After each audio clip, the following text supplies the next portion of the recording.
What is going on, guys? We are back for another Nerdiculous Podcast. It has been a while. Shit's been crazy. Shit has been real crazy with the pandemic going on. Everyone's pretty much hiding, trying to stay away from everybody else, trying to keep isolated. It's not stopping, but, it is what it is. Riding solo for this one. I'm gonna try and make more stuff. Got some better recording equipment, to help me out.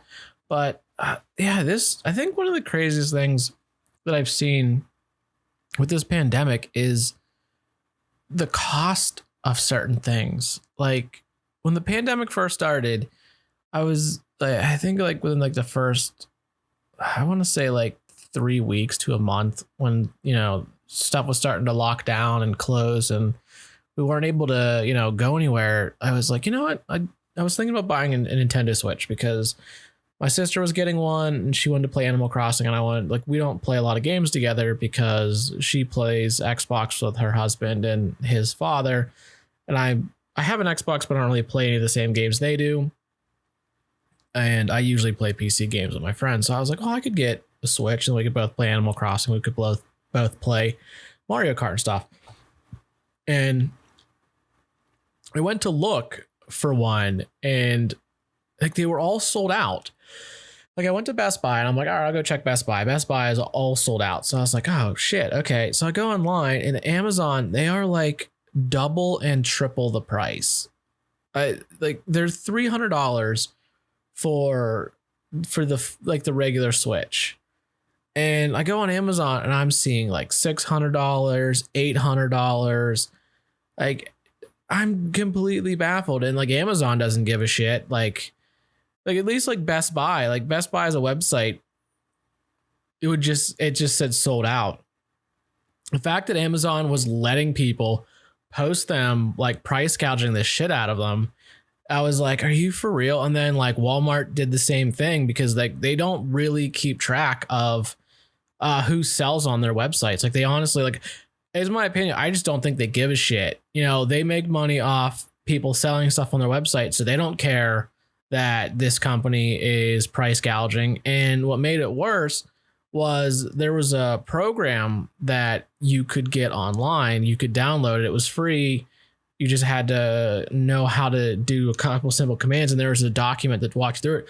But there was a program you could run on your computer that would just auto search Best Buy and Walmart, and it would just refresh the page. And all you did was a script. You just ran it and it would refresh the page, attempt to buy a Switch, refresh the page, attempt to buy a Switch. And you could let this thing go for days and weeks and it could just run by itself. And you could set it to buy multiple Switches, So it was just a program. And that's what part of the problem was, is anytime a Switch would come out, you'd have these people buy. I remember going on eBay and I saw a dude that had a box of 15 Switches. He just had a giant box full of brand new Switches, asking $600 per Switch, and it's people like that have a handful of money laying around, use that software to buy as many of those Switches as they possibly can, and then flip them and put them online and be like, okay, well now I want $600 for them. And there are probably people that paid that because they were desperate for the Switch, but I'm really hoping people were like, okay, fuck that. I'm not going to pay $600 for this $300 Nintendo Switch. And I saw people selling used Nintendo Switches, the old gen, not even the one with the new updated battery, the old gen, for retail cost. People selling used Switches with no games for the retail. And I'm like, are you kidding me right now that you're going to sell a used Switch that clearly looks like it has seen better days for retail? But so I didn't buy one. My sister ended up getting a Lite, and she's been happy with it because she was going to buy the Switch and she just was like, I don't care. I'm just going to buy the Lite. And she likes it more because it's a smaller, so it's easier to port, easily portable. So I was like, I'm just going to wait until the Switches come back in stock and then I'll buy one. Because honestly, I'm not going to drop double, triple the price for something I'm going to play periodically with my sister. I'm not going to spend all this money for a console that I'm only going to play here and there or like stream when I'm in between games, you know, like when I'm okay, we're waiting for a server to fill, so let's flip over to me doing stuff on Animal Crossing, you know, like I love Switch games. I think the Switch is cool. I think Animal Crossing looks cool. I love Mario Kart. Like Mario Kart's one of my favorite things, but like I said, $600 isn't worth the Nintendo Switch. I'm sorry. But it's just crazy like how people can like, even like, I know that's like the electronic standpoint, but like even people buying up like toilet paper and hand sanitizer and then selling it for double, triple the cost. You're like, are you crazy right now? Like that just that got to me. But like the other thing that's really been crazy about this pandemic is like there's probably like 4 or 5 conventions I would have been to by now, but like all of them have been canceled. So like I usually go to Colossal Con, which I don't think is going on. I haven't really looked because everything's been so shut down. I haven't really looked for that. I didn't make it to Katsucon, but for other reasons, just, you know, missed that one. Missed Colossal Con. I think, what was it? MegaCon.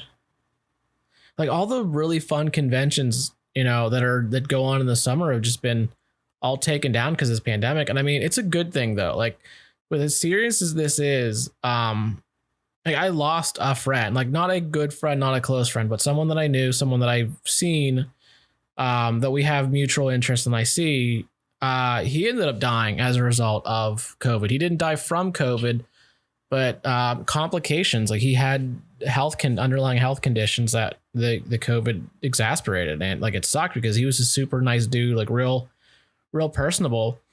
And so it's like, you know, people were right to shut stuff down because it's dangerous. Like, you know, and I miss conventions. I miss seeing all the people in the costumes and like the ideas they come up with.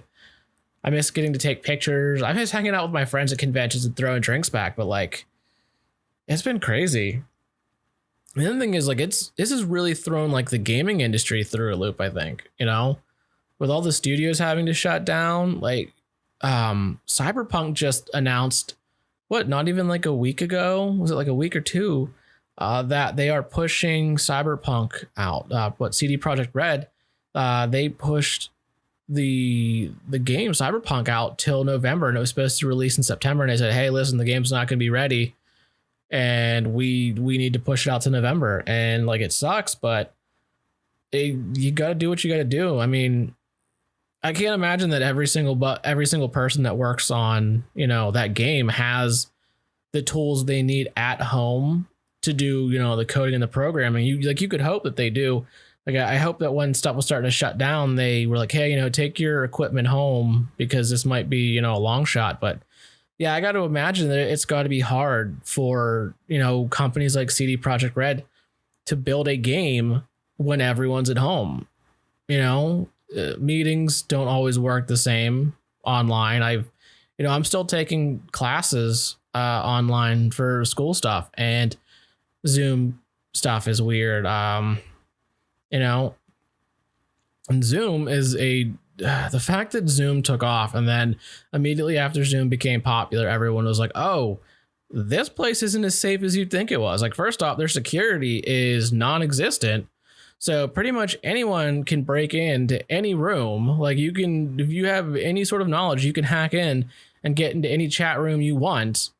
And then I think there was like another thing about that, them like selling personal data, which is never surprising anymore, to be honest.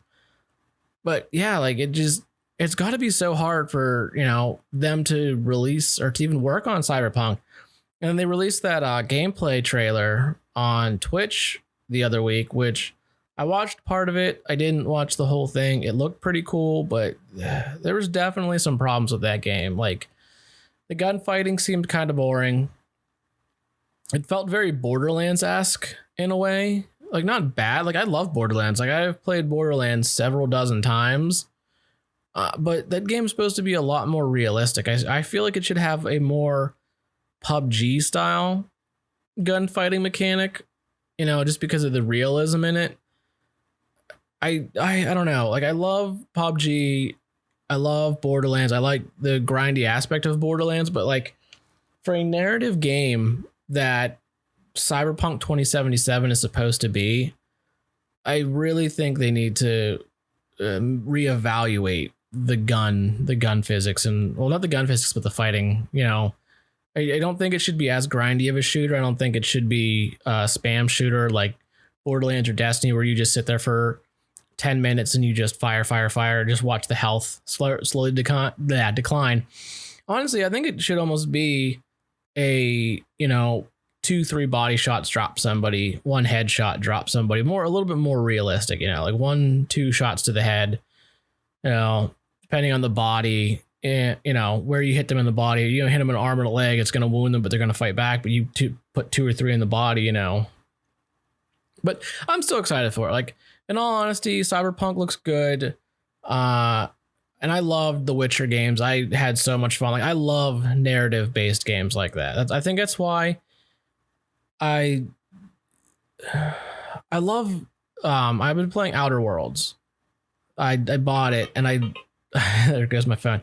I love Outer Worlds. I have so much fun with narrative games where when you do something, a consequence happens as a result. So, if you align with one faction, another faction takes offense to that. You accidentally kill somebody from a faction. Well, now they're after you. I love games like that.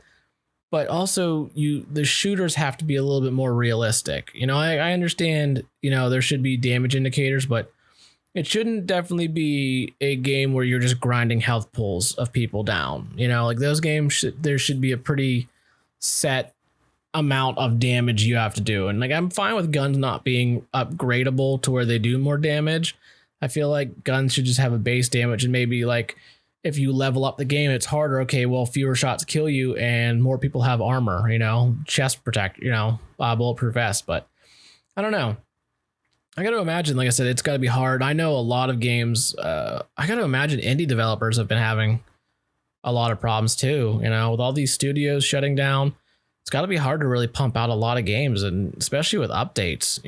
Like I can't imagine you have like the teams for PUBG, the teams for Fortnite being able to really go in depth on the updates, because like I said, everyone's working from home. Also at the same time though, like just from my personal point of view, I've definitely noticed that this pandemic has definitely proven that the work from home model is sustainable and not as bad. Like I know for the longest time, for like decades and decades, it was like, no, there needs to be an office. You need to work from an office. You need to drive in every day.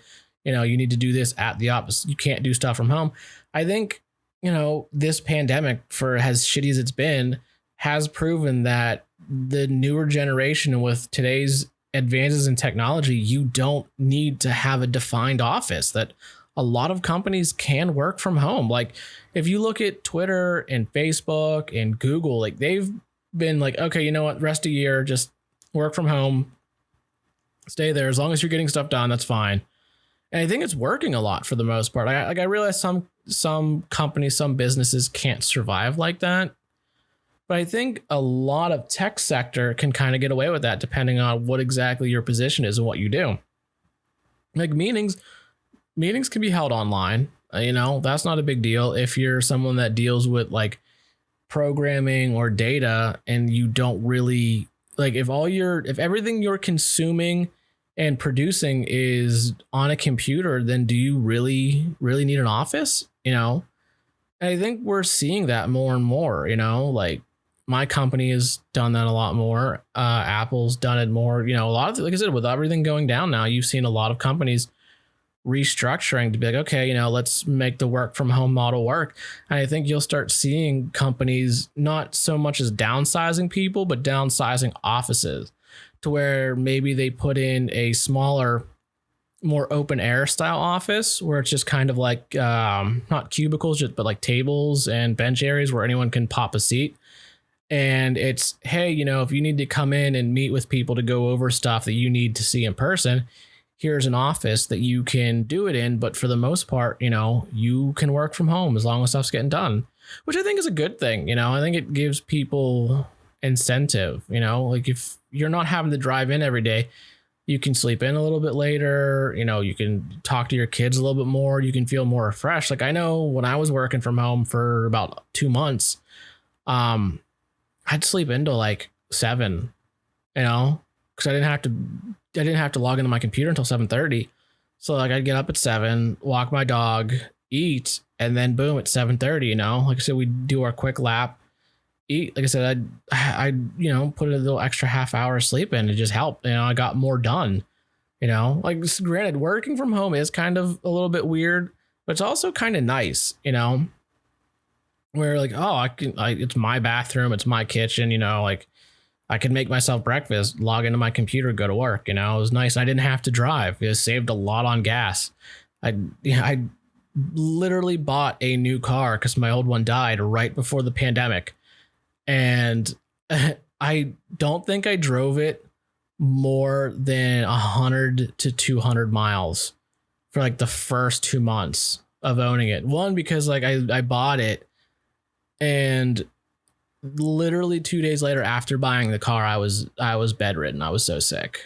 Like I don't know if I had the flu. I don't know what I had, but like fever, aches, chills, congestion, not a bad cough. Like I called the doctors and they were like, well, like if it persists, come see us. But this was, like I said, early April, like let's say like the 11th or 12th. I got sick and I called them and they're like, well, if it doesn't get any better, then call us. And then like 2 days later, I was back on my feet, you know, like it was only 2 days that I honestly felt bad. And then I was, you know, back to being myself. But then everything went down. And like I said, just working from home and doing what I can. And I think it's been crazy because like also all the movie theaters have shut down, you know, like this has really put a damper on the movie industry, you know, like how many movies and television shows are supposed to come out and how productions shut down. Like The Mandalorian, I don't know if they're are they gonna have the next season of The Mandalorian, or what? Which one was delayed? Was it Mandalorian or was it The Witcher? Now that I'm trying to remember which one it was. But like, you got to imagine that, like, you know, they can't film anymore, you know, all the TV productions shut down now, movie productions shut down. So any movies that they were, you know, filming and planning on starting on, all that stuff's gone out the window although I'm sure they're taking precautions because like sports are starting to pick back up. But like, you got to figure like any planning on shooting they were doing for The Mandalorian, for, you know, the Witcher series, which I love. I can't wait for season 2 of The Witcher. I can't wait for season 2 of Mandalorian. Like I'm on that train for both of those when they come out. I've had my dog's messing around in the background, but I'm down for both of those. Like I can't wait. Like I'm on that train, you know, but like all those productions have been shut down now, you know, like I don't know if they're still filming, but you got to imagine they can't really. Yeah. Okay. Witcher has a release date of 2021. So that would be pretty soon. And then when is The Mandalorian's coming out? I don't actually know. Yeah, a lot of when. Yeah, so it looks like it was supposed to be released October 2020. So I guess the question is like, can they, like, were they finished filming already and in editing? I don't know. Like I said, I know like the theaters have been shut down. So like no new movies. I know like Disney bought the rights to the Hamilton play and they released it. And I know people have been watching it on Disney. And then there were commercials for The Tenant, which was supposed to come out in theaters, but like I know where I'm from, like they're shutting everything down again because all the spikes, all the cases spiking in the last week or two, like hundreds of thousands of new cases just jumping. Like they've started shutting everything down again, you know, and mandatory masks. So you wonder like what's going to happen with all these movies, you know, because I know Disney's been, excuse me.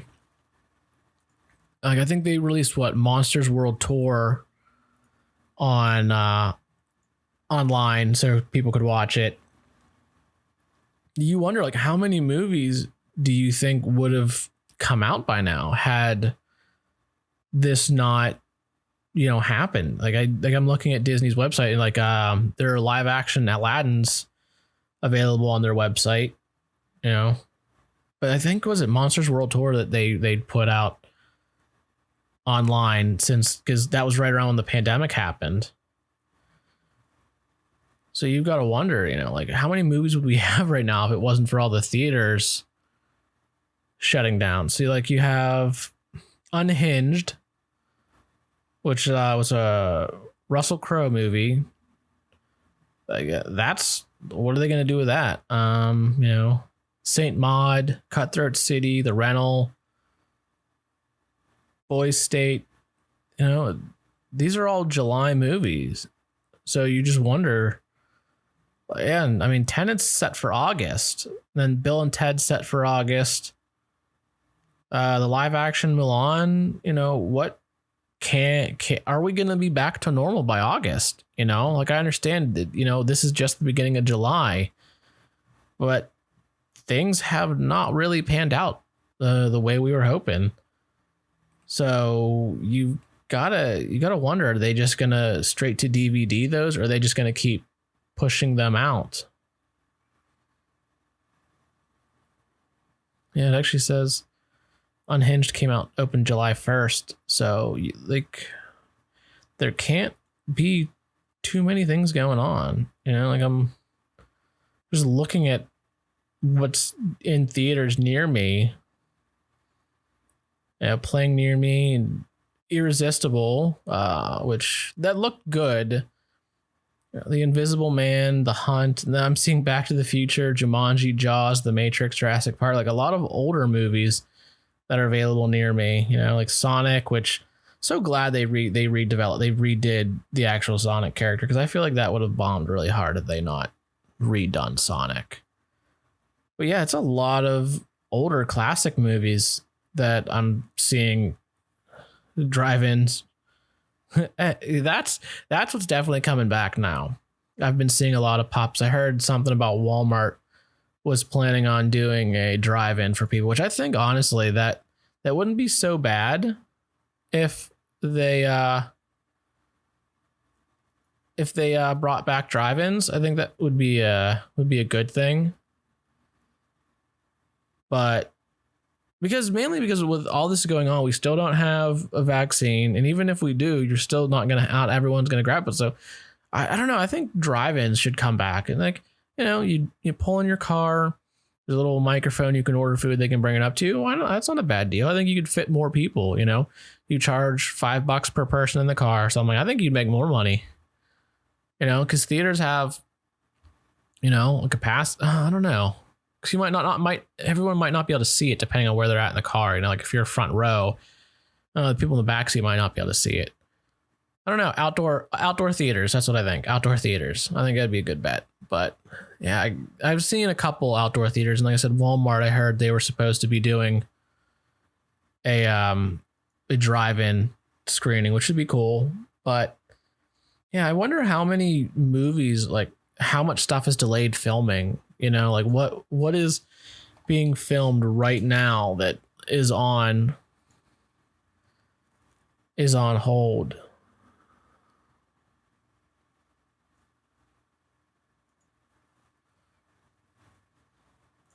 Trying to see end of July.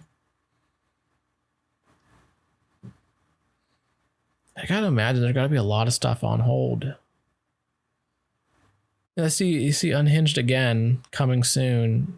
See, every time I click, I'll see like Unhinged. Now, like I'm looking at September, Unhinged is there. Yeah, I gotta imagine it's gonna be bad. Like I'm honestly surprised with PlayStation and Xbox with their game releases.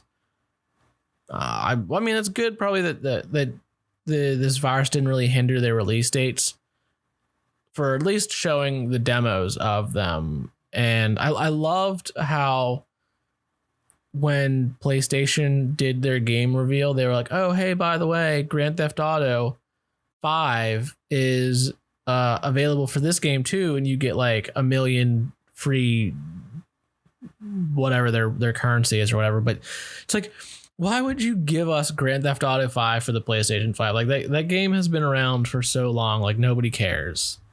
You know, give us Grand Theft Auto 6 or nothing. You know, don't tease us if you're not going to give us GTA 6. But like the PlayStation came out and they were memeing it so hard, which was so funny. The memes of like, it looked like Kaiba's jacket. It looked like one of those air purifiers.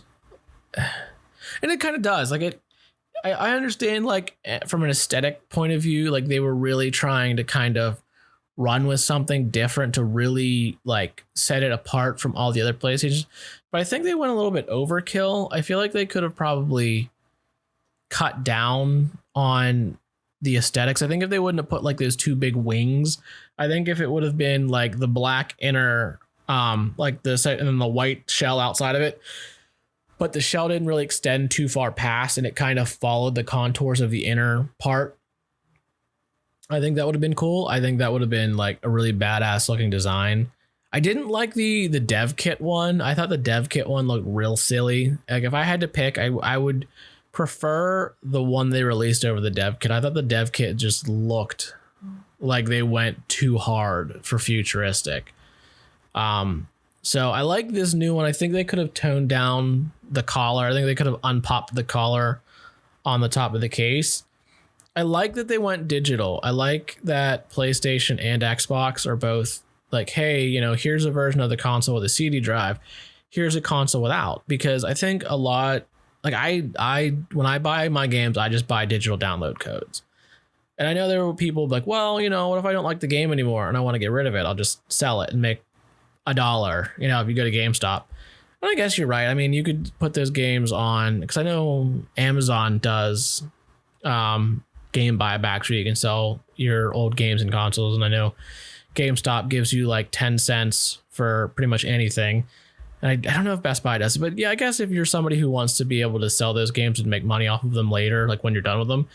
But for me, sometimes like I like to go back and play a game when, you know, I'm just like, I miss nostalgia. Like I honestly, like, I don't have a CD drive in my computer. Like my computer does not have an internal CD drive because I just like, this is pointless. I don't really use it.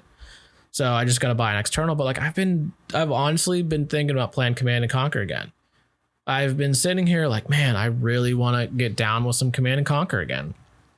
And then one of my friends messaged me and was like, hey, he was like, you know, I was just thinking about Heroes of Might and Magic. And I was like, holy shit, I haven't played that game in forever. Like I missed that game. Like that was a fun game to play. Like I love grindy, think about games like that, where it's strategy, where you're planning and, you know, building up troops. Like I miss those games. And I got Sid Meier's Civilization 6 on Steam sale, but on Newegg for like, it was like their super bundle edition. Like it was like their $70 edition that I got for $30.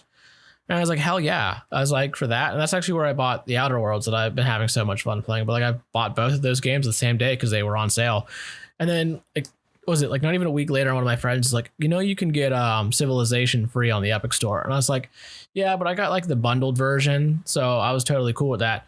What made me mad is I saw that the Epic Game Store was releasing Conan Exiles. And I guess it was only July 2nd that you could download it for free.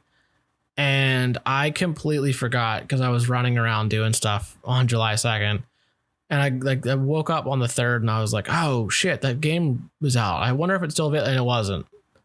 So I was kind of bummed because I actually kind of wanted to try the game. Like I really didn't want to buy Conan Exiles, but I wanted to try it to see if I'd like it or not.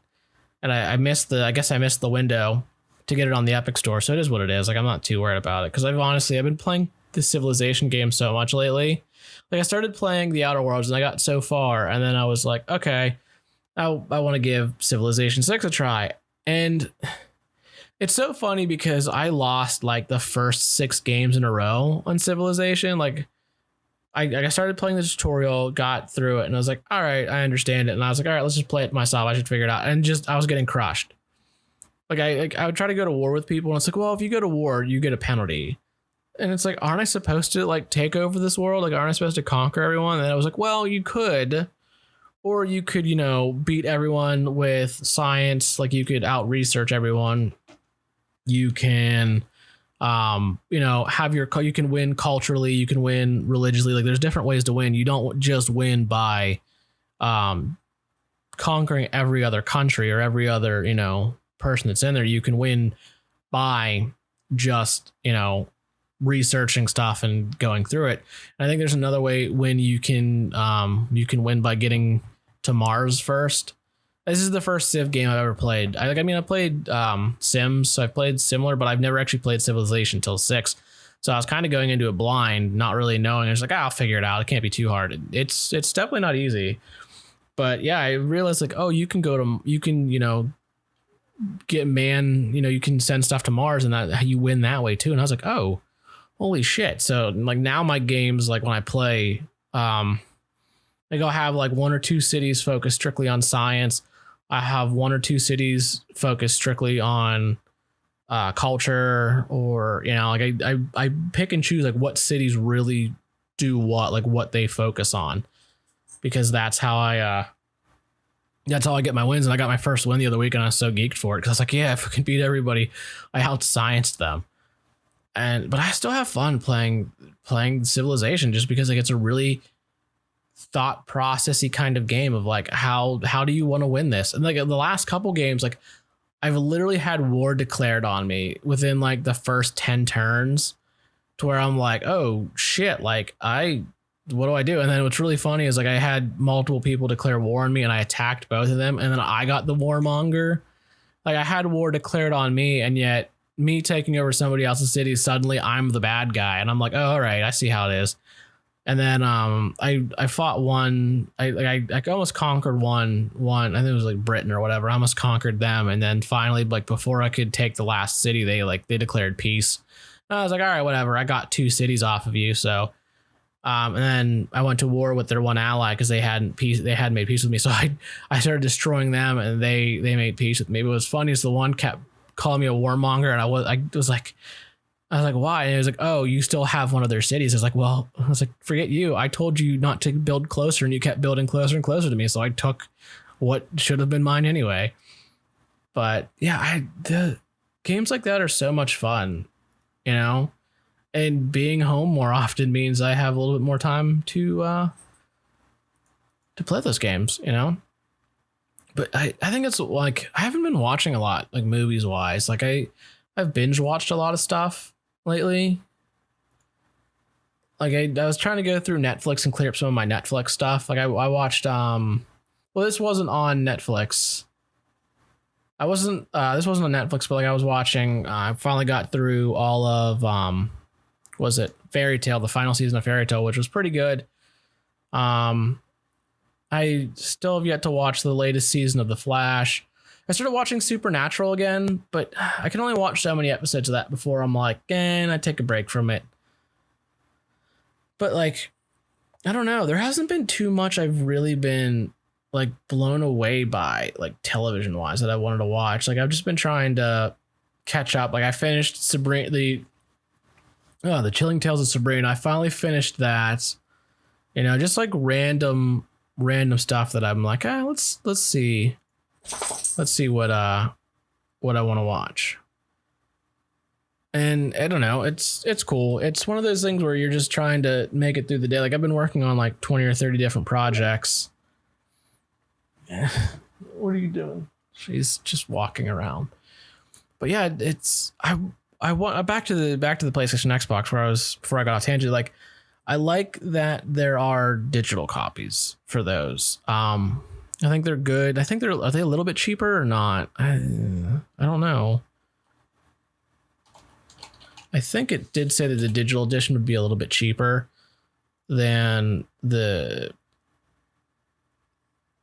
PS5 digital edition. Could be $100 cheaper than the Blu-ray model, which is fine. Like I'm down for that. I think they should make them just a little bit cheaper. I saw the Xbox. I think Xbox has theirs, and then the Xbox digital edition, which is shorter. If we're going on pure aesthetic on who won the aesthetic, I think PlayStation did. I think PlayStation's looks nicer. I like the new PlayStation controller. I think they streamlined it a little bit more. I know the older PlayStation controllers, I was never the biggest fan of just the way they felt in my hand. I didn't think they felt as comfortable as, say, Xbox controllers did. I think the new PlayStation controllers definitely come a long way, but like definitely aesthetically, the PlayStation, the 5 looks so much better than the Xbox Series X. I don't know. The Xbox X just, it looks so plain. Like it honestly looks like an Alexa or like one of those like home speaker systems, which maybe that's what they were going for. Maybe they were like going for hey, this looks like, one of those speaker systems you'd have in your house that you could talk to it. Maybe that's why they're trying to go real minimalist with it, which doesn't bother me. I doubt I'll buy either one. I might, if I had to pick, I'd probably just go Xbox because I know more people with Xbox, but I doubt I'll get either one of them. There's no real games on there that like I'm super down for that I want to buy. I honestly could take or leave either one of them. So, it'll be good. I'm just hoping that this stuff will kind of settle down. That way we can really start to make heads and tails of where things are going, industry wise. It's a lot of work. I can't imagine like, cause the amount of people that have been out of work, it's been crazy. I'm sitting here I kind of want to watch Hamilton. Like I think that's something like, I don't know, like I love watching plays. I feel like a play on television isn't as good, like I think it's something like a play, something you got to see. But I think it was cool of Disney to release that though, like because those tickets for Hamilton were like hundreds of dollars to even, and that was if you could even get one, So the fact that like they were like, hey, we just bought it and put it online, here you go, was pretty cool of them. But yeah, that's about it. Hopefully we can do more of these. Next time we can talk about some more about movies. But take it easy, everybody.